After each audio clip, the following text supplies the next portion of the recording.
మార్చి నెల 3వ వారం ముగుస్తున్న తరుణంలో తెలుగు రాష్ట్రాల్లో వేసవి సెగలు మొదలయ్యాయి. అటు భాగ్యనగరం, ఇటు బెజవాడలో వాతావరణం భిన్నమైన మలుపులు తీసుకుంటోంది. శనివారం నాడు హైదరాబాద్ లో పొడి వాతావరణం, ఎండ తీవ్రత కనిపిస్తుండగా విజయవాడలో మాత్రం ముక్కపోతతో పాటు వర్షం కురిసే అవకాశాలు మెండుగా ఉన్నాయి.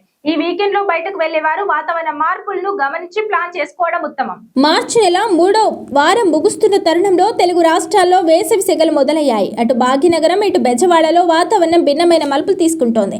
శనివారం నాడు హైదరాబాద్ లో పొడి వాతావరణం, ఎండ తీవ్రత కనిపిస్తుండగా విజయవాడలో మాత్రం ముక్కపోతతో పాటు వర్షం కురిసే అవకాశాలు మెండుగా ఉన్నాయి. ఈ వీకెండ్ లో బయటకు వెళ్లేవారు వాతావరణ మార్పులను గమనించి ప్లాన్ చేసుకోవడం ఉత్తమం. హైదరాబాద్ లో వేసవి తన అసలు రూపాన్ని చూపిస్తుంది. ఈ శనివారం నగరంలో గరిష్ట ఉష్ణోగ్రతలు 32 డిగ్రీల సెల్సియస్ నుంచి 33 డిగ్రీల సెల్సియస్ వరకు నమోదయ్యే అవకాశం ఉంది. అయితే గాలిలో తేమ తక్కువగా ఉండడం వల్ల పగటి పూట చర్మం పొడిబారే అవకాశం ఉంది. మధ్యాహ్నం 12 గంటల నుంచి సాయంత్రం 3 గంటల వరకు ఎండ తీవ్రత ఎక్కువగా ఉంటుంది. రాత్రి వేళల్లో మాత్రం 21 డిగ్రీల సెల్సియస్ ఉష్ణోగ్రతతో వాతావరణం కాస్త ఆహ్లాదకరంగా ఉంటుంది. నగరంలో వర్షం కురిసే అవకాశం కేవలం 20% మాత్రమే ఉంది. అంటే అక్కడక్కడ చినుకులు పడొచ్చు తప్ప భారీ వర్షం సూచన లేదు. వచ్చే సోమవారం నుంచి ఎండలు మరింత ముదిరి 36 డిగ్రీల సెల్సియస్ కు చేరుతాయని అంచనా.